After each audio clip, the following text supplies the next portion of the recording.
What's up, guys? Welcome back to another episode. We are back out at Orlando Speed World. We have the all-wheel drive Honda project behind us, and today we're going to get into some baseline quarter-mile testing. Last time out didn't quite go as planned.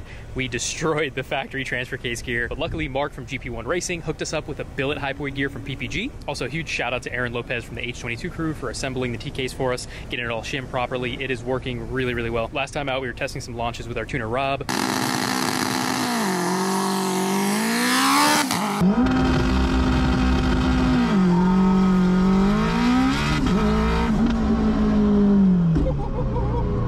We got the Magnus slipper all dialed in. This is the new version of their slipper. It's the Pro slipper. We actually had the previous version on our R32 GTR. It works really, really well. However, the new one, the adjustment is so much more finite and it's awesome. It's a couple more bucks compared to the previous one, but I'd say it's well worth the investment. So for those who are new to the channel or new to the build in general, let's give you a quick walk around, quick rundown on the build. We have a stock internal K20 A2. Precision dual ball bearing, 6466 Gen 2. We got injector dynamics 8 injector setup here. It's on E85 fuel. We got K-tune goodies, KLM manifold. We're on the Quaife sequential.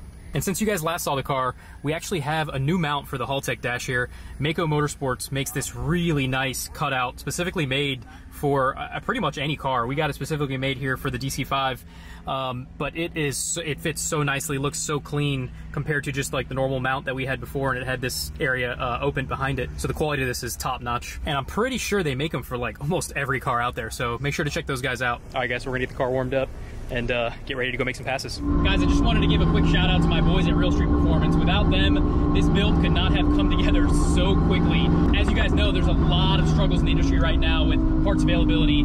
They had most of what we needed for this build right on the shelf, and they were such a big proponent of us getting this completed so quickly.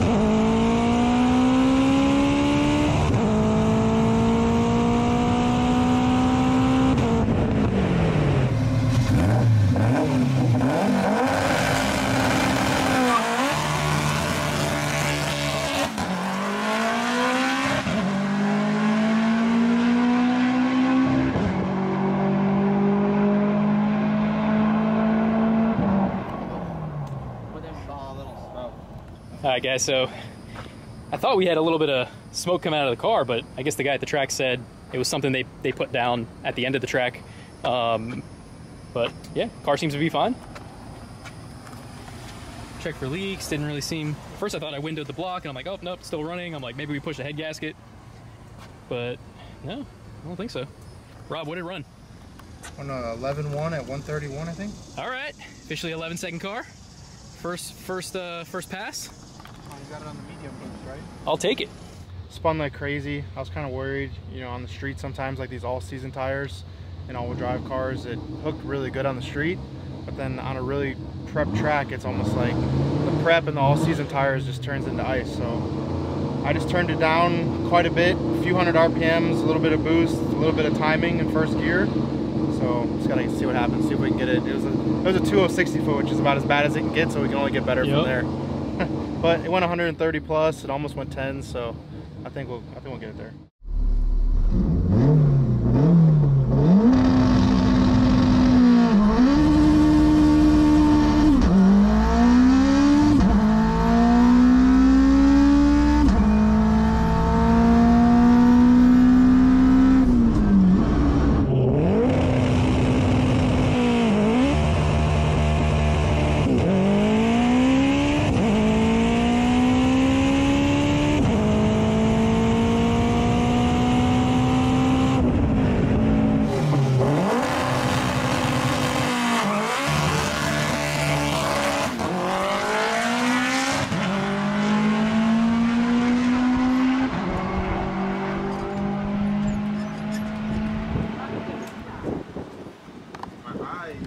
right, guys, so we got another 11.1, this time at 132. Car feels strong, but man, that 60-foot 198. Pretty much the same as the first pass. It hooked for a split second, but then the front tires took over. So I'm gonna try to make some drastic changes to take power out of it. The ECU has like a launch timer function, so I'm gonna do some, you know, because we don't have a rear speed sensor on this car, so that, you know, it can't do like a differential for the front and the rear, so I can pull some power based on once you let the clutch out and start a race timer. So just give that a try, pulling some power. If it bogs, it won't pull power, but if it spins, it will pull power. So we'll see if we can make some changes, make a difference.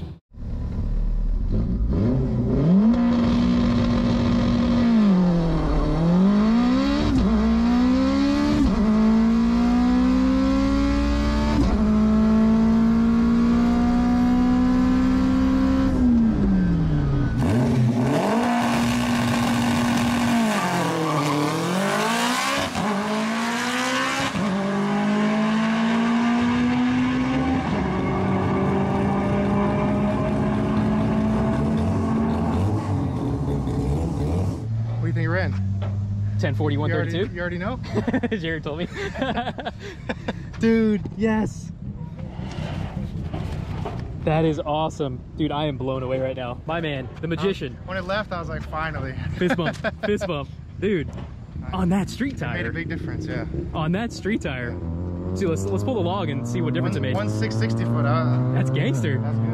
Guys, I couldn't be more freaking stoked. I mean, I know this isn't the fastest thing in the world, but I'm just so damn excited because, I mean, it's a stock motor car. It's on all-season street tires. I mean, full weight, 10.4 at 132. I didn't think we'd be here on a... I mean, look at this street tire. That's as street as it gets.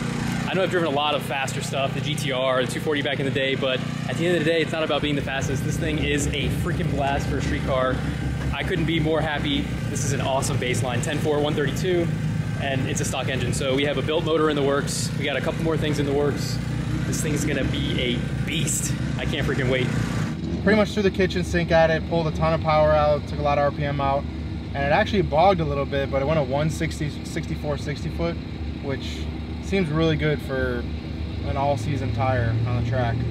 But it bogged all the way to 4,400 RPMs, but pulled through it and went pretty quick. But I think we can go a little faster, but it's like right on the edge of blowing the tires off and hooking. 'Cause, you know, it's not a slick, it's not a drag rig or anything like that. And Javier hasn't used all the boost yet. I don't know what's up with that. You know, we could crank it up a little bit. So how much boost was that on? It's 20 pounds. Yeah, 20 pounds. So it's making 20.1, you know, it's right on target, 20 pounds. Nice. Yeah, so that's probably right about like 570 to 600, something like that? Yeah, I think it was 560, 570 or whatever the other dyno. I think it can make a little bit more power once it's going in first gear.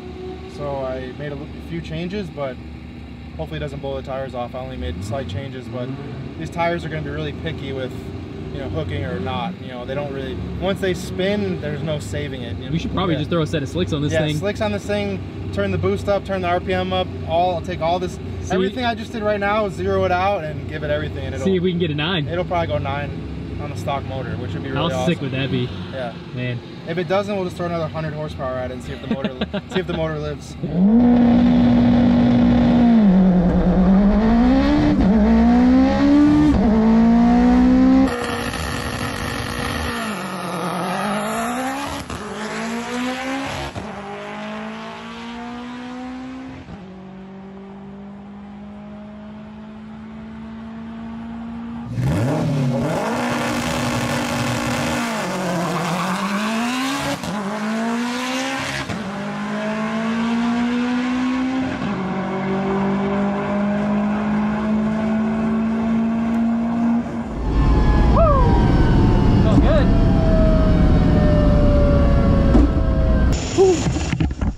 I think it was a little bit better of a 60 foot. 160 instead of a 168, I think. So maybe that was like a 10.3 or maybe a 10.2. I don't know. This is a badass little 4-cylinder. I don't know. Stop. 137. Stop it. What? Hell yeah, man. 37. Wow. Did you think it'd do that? No, absolutely not. 10-1, 137. I put it on the kill mode switch, at least kill mode for this little stock motor. I mean, we imagine it was making probably another 70 horsepower, so maybe 670 on a little 200,000 mile stock K series. Hondas are crazy, They're man. badass little motors, man. Hondas are nuts. It makes me want to build one. An Integra. This thing's cool as shit. Dude, let me see that slip. That is so badass. Is it weird that I want to hug you right now? The bro hug? Little bro hug? When I saw the 160, I was like, oh, we got it. Dude, hell yeah. How much sauce you put in this thing, bro? I'll have to see if it overshot a little bit or what. All right, so yeah, the car surprises a little bit. On the 10.4 pass, it bogged just a little bit, but it's kind of nervous to turn it up because the tire is so hard, so I just gave it a little bit more, and the car was right on the edge, wheel hopping a little bit, spinning a little bit, but went a 160 60 foot. And we turned the boost up just a tad, and it picked up a lot of mile an hour. And a lot of mile an hour. 60 foot we got better, and it went from 132 to 137 in the trap speed. So don't mind that passenger seat out of the car there. Little weight, yeah, a little weight reduction, a little more power, a little more hook. So yeah, we got it down to a 10.1. Hell yeah. Which I didn't expect these tires to do a 160 60 foot. It's pretty impressive. I'm pretty blown away, man. Yeah. Pretty close to that 9. What do you say we give it just like one more PSI? What's the infamous meme? Just one more PSI. Yeah. Just one more pound. One more degree, one more PSI. If per se we were going to try to go for another pass, you think we can change anything to make it go quicker at all, or you think that's so one thing that I noticed, we haven't leaned on the shifts at all. The shifts are real soft, pretty long. It brings in the power slow, and I know from like drag racing K series cars, you know, we shift the drag cars way harder, so I think we could just make it go a little bit faster. Make little tweaks. And then I also noticed when we turned up the boost, Javier hit the... I could drive a little better. The rev limiter was creeping in a little bit. One thing that's really nice about the ECU is the rev limiter is soft and it doesn't just cut you off, so it doesn't ruin the pass, but the car got faster, so the revs climbed faster. Yeah, so yeah, I hit the limiter a couple times that fast. So just gotta hit the shifts clean, you know, a little more power, a little quicker shifts, and see what happens. You just gotta hope it launches the same, because it was right on the edge of spinning. Yeah. And this little stock motor, we're pushing it. Yeah, these tires, once they start going, they're not gonna, it's not like a sticky drag tire where if it spins a little bit, it'll hook up. It's over if it spins. So yeah, we'll see. We're gonna see about maybe making a couple more tweaks. The thing's probably making close to the 650, maybe even getting close to the 700 horsepower range, which is really pushing it on the stock engine here at this weight. People have run them at that, you know, 700 horsepower range. They don't last very long, but their cars are also much lighter than this RSX here. So I don't know. Let's see what happens. All right, guys. So we're gonna attempt one more lick in the car, and we're gonna pray to the Honda gods that this thing holds together. We're not sure. This K series has been taking a beating at that mile an hour. This thing's definitely up in probably the 650 to probably closer to 700 wheel horsepower range. So who knows how much more it can take, but we're gonna send it one more time and see if we can get closer to that 9.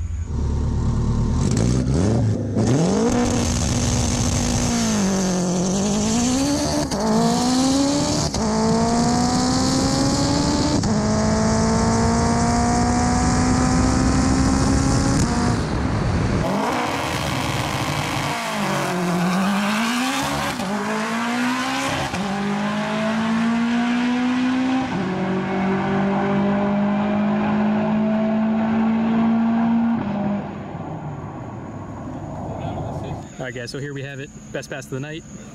10.112 at 137.7. Man, that is flying. I never thought we'd be doing that on this little street tire. So on this pass, the 60 foot wasn't as good. We had a 1.641 and the last one was a 1.60. So we lost a little bit there. It did wheel hop a little bit more. Those DSS axles are definitely doing their job. And the shifting, Rob did make some changes on the shifting, and it did feel more crisp. However, I did hit, I think a couple of gears, I hit the limiter.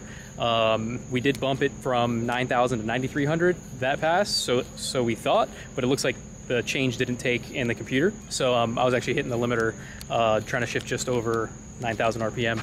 But other than that, I mean, car feels awesome. A little K series with over probably 100 passes, over 500 wheel horsepower. Now probably closer to that 700 wheel horsepower range with that almost 138 mile an hour trap speed. So freaking awesome first test day. Rob, my man, killed it. Dude, thank you so much, brother. No problem. It's been It went from a not so good start with these, you know, we thought we were gonna have to get on slicks or something. Yeah. And you made it happen, bro. Yeah, I was a little worried. I mean, after the first two and it just blowing the tires off, I was like, man, hopefully we can take enough out of it to where it'll do something. And yeah. I'm happy with what it ran. Yeah, man. That was a big jump going from 11.0 to 10.1. I didn't think we'd be here on this first, like, just the A to B test day, you know? Yeah.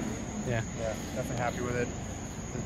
I think we could find a little bit more time in the shifts, just, you know, working the shifts harder. I messed up on the rev limiter, so, but, I mean, can only go faster from here. So. Yeah. The little K series taking a beating, man. How many passes do we have on this thing? I mean, it's got to be 2 different ECUs, been over 500 horsepower the entire time, lots of dyno pulls, 3 different dyno sessions. How many street pulls? Got to be over 100. Bunch of, you know, roll race pulls, now a bunch of dig pulls. I mean, we definitely got our money's worth on the engine here. So on the 200,000 mile engine, yeah, probably. 200,000 mile stock engine. Yeah. Definitely got its money's worth. Hell yeah. Well, thanks for everything today, brother. No problem. So I don't know if we ever mentioned that before, but that is a stock 200, probably over 200,000 mile K series K20 A2. So wild to think about. All right, guys, so that's gonna wrap up today's video. For the next part of the project, we have some really spicy stuff in store for you guys. Behind the scenes, we've actually been working on a built engine for the car. So we're gonna be filming Jay from Real Street Performance put together the engine. We're not gonna give the exact details on the engine just yet. We're gonna cover that in a future episode. We're gonna throw that in and crank this thing up. We'll see you guys next time.